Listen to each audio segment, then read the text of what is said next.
Morning. This is White Raptor News Ministries. All praise and glory to the Supreme Spirit. Hey, I got a question for you. Why do you suppose the word gory is in glory? Sin is in sincere? Eat is in create? I've been saying for some time now that the language that we speak, English, is a devil speak language. It is devil tongue.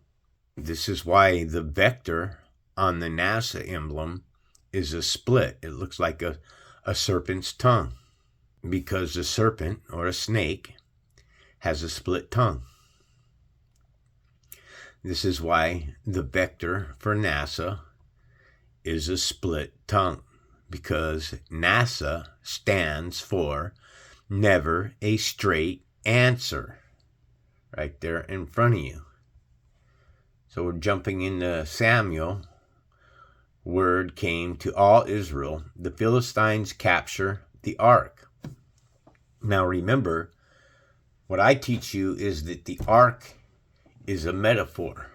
Yes, was it a physical, material ark that was built on this plane of existence with gold and all the inlaid and the wood that was used and all of the rings that were put on there and the poles? And was it a real artifact? Absolutely. It was. But it was a metaphor that was being built. Everything that this Bible is teaching us is about the spiritual regeneration of our soul. Our soul has been captured in a flesh suit, and this is what the dark side feeds off of. It feeds literally off of your soul. Your soul has been captured. If you don't want your soul to be continually rebirthed into this plane of existence inside of a new body, then you must realize that you're a spirit. The only way that the spirit can escape this plane of existence is with a contrite heart and the service to the Spirit of truth, to walk in the truth, to be the truth, to share the truth, to talk in the truth, and nothing else. So just because I'm an instructor and I'm sharing content with you doesn't mean that the content that I share with you is always accurate and true. I'm not here to lead anybody astray. My message is very clear. Serve the Supreme Spirit of truth. Okay, if you want to call him Yah or Jehovah or Jehovah or Yahweh or Yahweh or Yahushai or Yeshua, then, and that's what resonates with you, then by all means do so. It's like a dear friend of mine said, that she didn't feel by calling God, if I didn't want to call God by any name at all, and I just wanted to service him in the Spirit of truth, the living one, and call him by these titles that I would place to the Supreme Creator, then, then that's okay, right? So if you want to use names, and personally myself, I'm afraid to use any kind of name, because I know that on this plane of existence that the true name of God is being withheld from us. Okay? There's no one on this plane of existence, if the world has been turned over to the hands of the wicked, that's going to be sharing you the truth of the true, almighty, supreme Creator. I'm pretty sure that the Supreme Creator has only one name, folks. You don't have a bunch of angels up in the Supreme Spirit's kingdom all calling the Creator by a different name. Different names exist on this plane of existence. So we're here at chapter 4, and in Samuel's words came to all Israel, the Philistines capture the ark of the covenant. Back then they captured the ark. Metaphorically speaking, they captured our signs by vibrations and frequencies. Now the Israelites went out to fight against the Philistines. The Israelites camped at Ebenezer and the Philistines at Ephek. The Philistines deployed their forces to meet Israel. And as the battle spread, Israel was defeated by the Philistines, who killed about 400,000 of them on the battlefield. When the soldiers returned to camp, the elders of Israel asked, "Why did the Lord bring defeat on us today before the Philistines? Let us bring back the ark of the Lord's covenant from Shiloh, so that he may go with us and save us from the hands of our enemy." So the people sent men to Shiloh, and they brought back the ark of the covenant to the Lord Almighty, who is enthroned between the cherubim, and Eli's two sons, Hophni and Phinehas, who were there with the ark of the covenant of God. When the ark of the Lord's covenant came into the camp, all Israel raised such a great shout that the ground shook. Hearing the uproar, the Philistines asked, "What's all this shouting in the Hebrew camp?" When they learned that the ark of the Lord had come into the camp, the Philistines were afraid. "A god has come into the camp," they said. "Oh no, nothing like this has happened before. We're doomed. Who will deliver us from the hand of these mighty gods?" Plural, 430, Elohim. Who will deliver us from the hand of these mighty Elohim? They are the Elohims who struck the Egyptians with all kinds of plagues in the wilderness. So now when you're using plural, you know that these are lowercase gods, something that is used of the supreme creator. They understand that the point of singularity ordains all things to their places. The point of singularity is the one who gives authority to all those in this plane of existence. The point of singularity is both a good and evil God. And this point of singularity has placed rules and regulations for all to follow. Even though the book wasn't written for the Gentile, and the book was written by Israelites for the Israelites, those that seek salvation can only do so through the children of the Most High. As it says in Genesis chapter 12, verse 3, "I will bless those that bless thee and curse those that curse thee. I will bless those Gentile that bless God's children Israel, and I will curse those Gentile that curse God's children Israel." Be strong, Philistines, be men, or you will be subject to the Hebrews as they have been to you. Be men and fight. So see, it seems to me that both sides, both Israel and Gentile, have been enslaved on both sides. Gentile have been slaves to the Hebrew, and Hebrew have been slaves to the Gentile. And then it goes back again that Gentile are slaves to the Hebrew, and then Hebrews are slaves to the Gentile. Now, will that cycle ever end? According to the Bible, it tells us that it will end. Do I know this for certain? It says in the Bible here,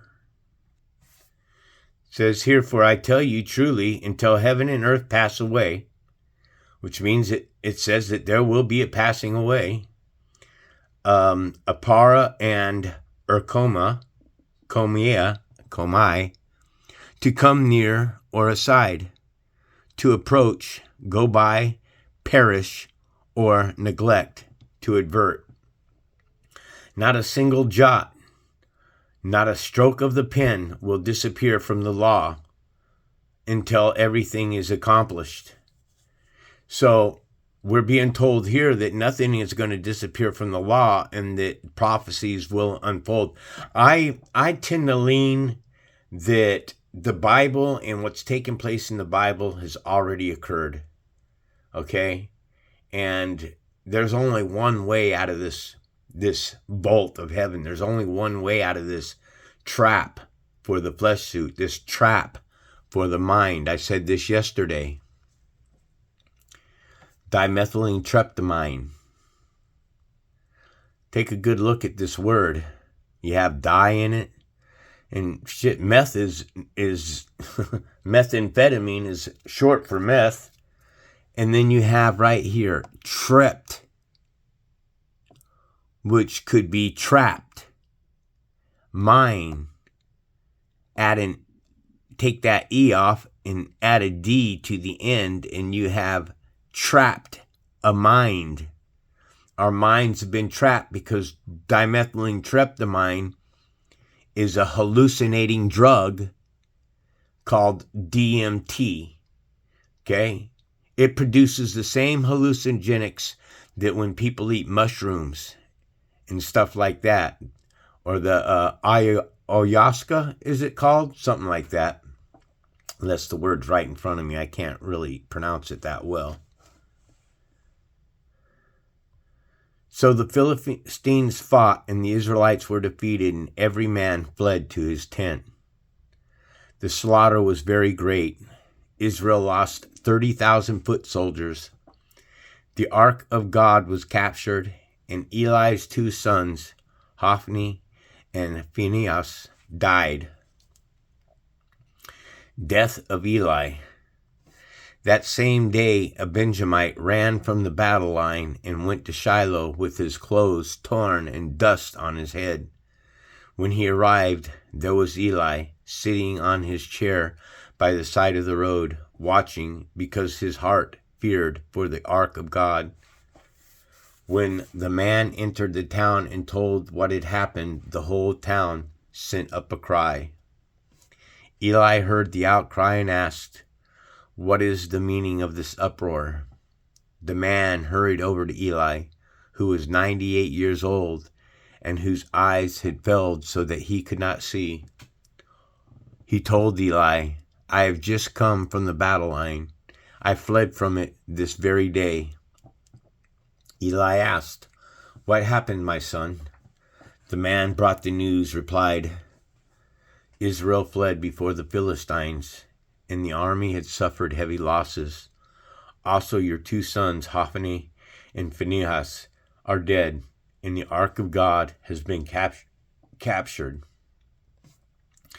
When he mentioned the ark of God, Eli fell backwards off his chair by the side of the gate. His neck was broken, and he died, for he was an old man, and he was heavy. He had led Israel 40 years. His daughter-in-law, the wife of Phinehas, was pregnant, and near the time of delivery. When she heard of the news that the ark of God had been captured, and that her father-in-law and her husband were dead, she went into labor and gave birth, but was overcome by her labor pains. As she was dying, the woman attended her said, "Don't despair, you have given birth to a son." But she did not respond or pay any attention. She named the boy Ichabod, saying, "The glory has departed from Israel because of the capture of the ark of God and the deaths of her father-in-law and her husband." She said, "The glory has departed from Israel, for the ark of God has been captured." So this has been an ongoing war that's taking place between Israel and the Gentile nations. Now, according to the Bible, Israel are a particular and special people unto the Lord, Yahweh.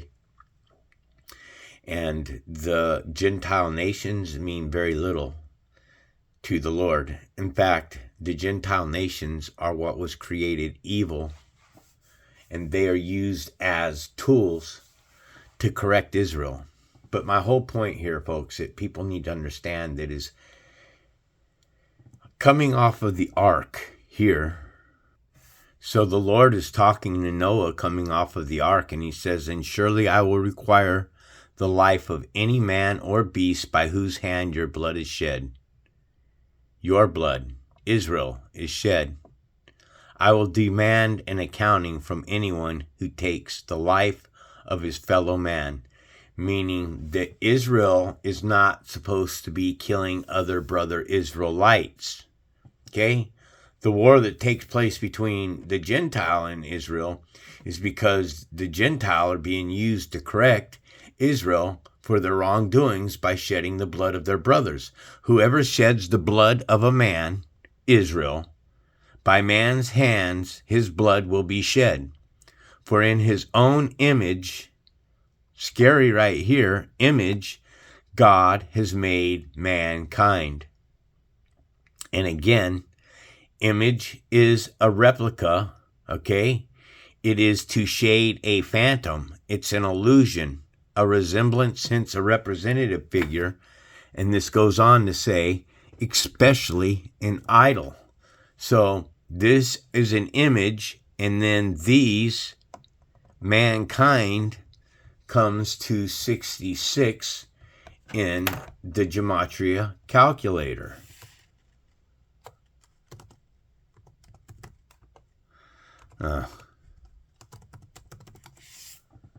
Mankind comes to 66, and mankind is created on the 6th day of creation. Now, Brother Sanchez tends to think that humans were already here a long time before mankind, and that it was human beings that created mankind. What are we trying to do today? Are we trying to clone people ourselves? Is mankind now trying to clone people? It's all over the internet. The movies that they're making today are showing that they're being cloned. So my question here, earlier I mentioned, when a baby is taken from the mother and put into the nursery, could they take those babies and put them babies on something like this? Scan the baby's brain from the other side with Blu-ray information, because the 6th day with Arnold Schwarzenegger here is all about cloning. All right? And they've been showing us, they talk about Hollywood stars and stuff that have been cloned already. I'm not making it up. I'm just sharing how I see these videos. And I would suggest for people to go and watch this movie here, the 6th day, because the 6th day is implying that mankind was cloned on the 6th day of creation. Well, then that means that if mankind was cloned on the 6th day of creation, that something had to have cloned mankind in our image. Could that be the human race, God's children, that cloned mankind? You created mankind to enslave the Gentile, a robot, a biological robot. So to enslave them to dig up gold or rubies or diamonds or all that. And I've come to an understanding that anything that you place into slavery eventually is going to rebel against you. So these are all PowerPoints for you to take notice to, Again, I'm a humble servant to the Spirit of truth. If I'm wrong about something, I may be wrong. It doesn't make it where I'm misleading anybody, because my message is very clear. Serve the Supreme Spirit of truth. Serve the one that moves all things in place. Serve the point of singularity. All praise and glory to the one alone. This is White Raptor News Ministries.